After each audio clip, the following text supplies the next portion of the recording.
Olá, obrigada por ter você aqui comigo, Fabiana Serrano. O motivo da minha entrada aqui agora é o que está acontecendo no Reino Unido, na capital, Londres, onde aconteceu a renúncia do primeiro-ministro Boris Johnson. Como todos vocês já devem saber, Boris Johnson é do Partido Conservador Britânico e ele foi pressionado a pedir esta renúncia devido a casos de diferentes escândalos em que ele estava envolvido. Então, eu converso agora com o jornalista britânico Neil Watson, que é um amigo meu, e vai falar sobre o que está acontecendo em Londres, onde é a capital do Reino Unido, as manifestações, onde fica o parlamento, a sede do governo, e quais são as perspectivas de acontecimentos futuros em relação a essa queda de Boris Johnson. Então, eu convido agora Neil Watson para esta entrevista. Muito obrigada. Neil, thank you very much for being here with me now. It's a pleasure talking to you as a British friend, as a British journalist. And I think that no one knows better than you people there, not only as a journalist, but as a British citizen. So my question to you is, what is the situation now there and what led to this resignation of Mr. Boris Johnson? What happened?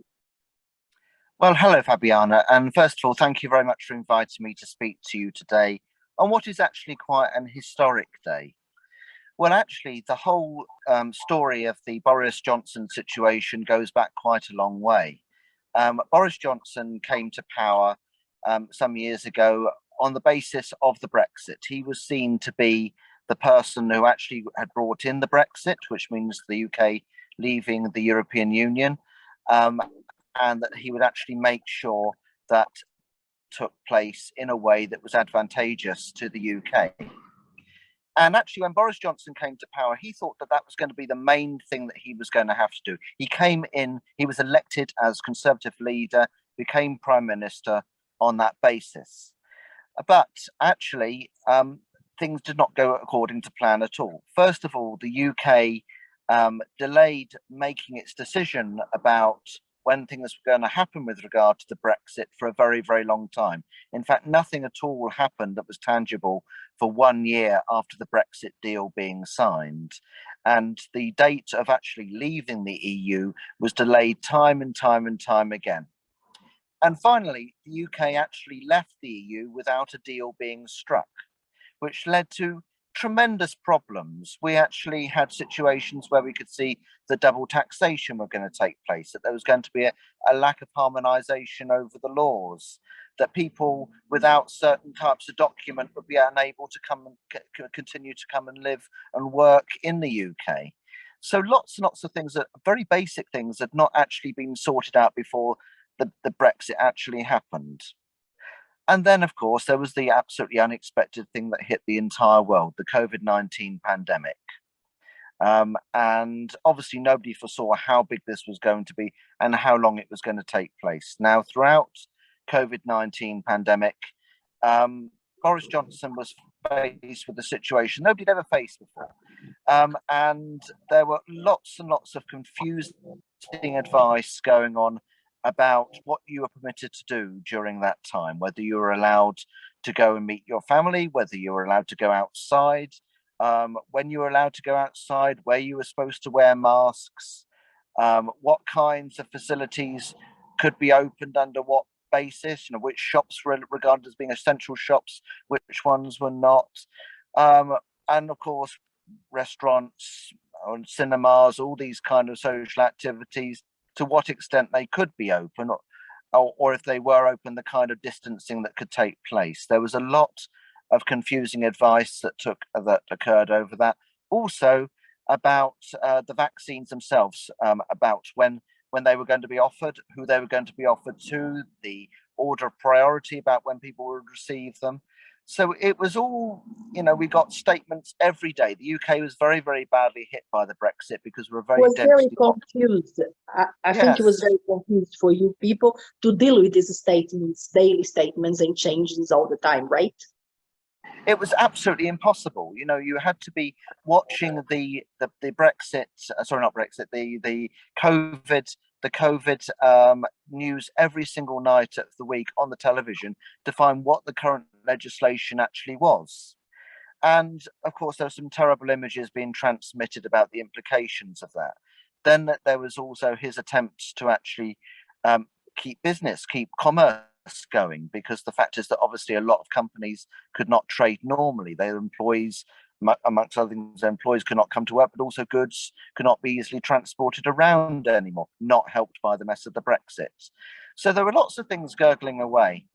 But what's happened is that in recent times, it's transpired that during the height of the pandemic, well, first of all, there were several of his ministers were found to have actually broken some of the pandemic laws that were brought in at the time. And then the worst thing that happened is that it seems that a series of parties had actually taken place at number 10 Downing Street. That's the residence of Boris Johnson, the UK Prime Minister, where obviously no social distancing had taken place, with people who, yet they might have worked together, they certainly weren't family and friends. And it seems that outsiders were invited as well. So that showed that Boris Johnson was actually flouting his own laws. And on the backdrop of, and then this led eventually to a vote of no confidence actually taking place against Boris Johnson, which actually he survived. That his party decided to keep him as the Conservative Party leader, probably because they couldn't think of anybody else. But then there have also been some other scandals that have been taking place in relation to corruption, and various things that seem to have actually taken place in the background that were not widely reported on at the time because of the COVID-19 taking place. So it seems that Boris and his friends have actually taken very much advantage of the situation to exploit certain aspects of the country, certain parts of the country. And then the most recent issue that's led to eventually today's situation is the fact that that one of his MPs, Chris Pincher MP, was who was doing very, very well, but he had some allegations made against him of sexual misconduct, and Boris Johnson knew that these investigations were taking place, and yet he still chose to actually promote him within the government. Obviously, this should not have.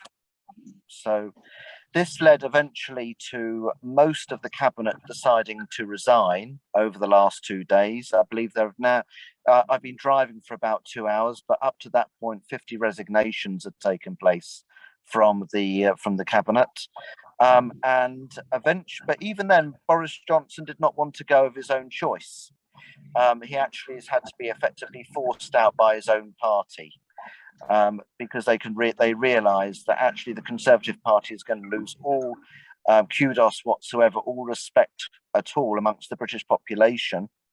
It's quite a long way off from a general election, but there needs to be somebody good who's trustworthy in place, who does not break his own laws before that point.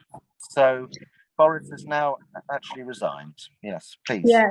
Thank you so much for the information. I feel sorry. I know that England is a beautiful and organized country. I used to live there. It's a country that I like so much, and I wish that things is going to get better. One question that just came in my mind now: it's going to be another election, as he resigned most of his cabinet, as you said, more than 50 people.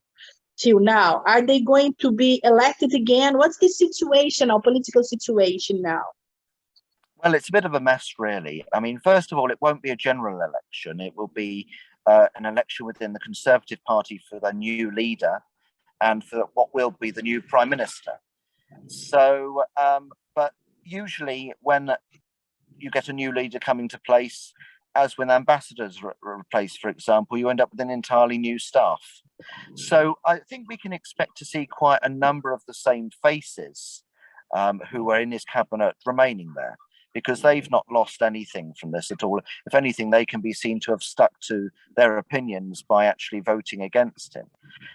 So the Conservative Party can be, is going to be the major party now, right? They're just going to change the party, it remains right? the major part. It remains the major party until the general election. So Right. the general election. When is the general election? Sorry? When is the general election? It's down to the leader, but it will be around about 4 years. Sometimes they feel it's advantageous to call it a little bit earlier than that, but it will be in approximately 4 years' time. But they need to have a structure in place by that point. So long way to go. They have to work a lot. They have to work a lot to get their respect back. They have to get. They have to have a leader that they all respect, and they have to get a leader that the British population is going to respect. Otherwise, the opposition party is going to win by default almost. So they've got a lot of work to do. You're right. Yeah. And in the streets of London, have you seen any manifestation, anything? How is the situation there? Is quiet or is a bit confused? Are there people on the street? Well, today, actually, I've not personally been in the street because, as you know, I've been a little unwell. But there have been a number of manifestations over the last few months in connection to this and other issues. People have been demonstrating since the start of the laws that came in to do with the pandemic because they felt that they were against civil liberties. We've had demonstrations against the Brexit. And there are demonstrations all the time against Boris Johnson's latest error of judgment. So I usually am quite close to Parliament. I see demonstrations taking place near Big Ben almost every day. And certainly most of all at weekends, there have been rallies against the administration. He is the most unpopular leader in many decades in the UK. Oh. Yeah, I'm sorry to hear that, but I am sure you all get over it because, as I said to you, England and all the United Kingdom is a very organized place already, so you're gonna get better.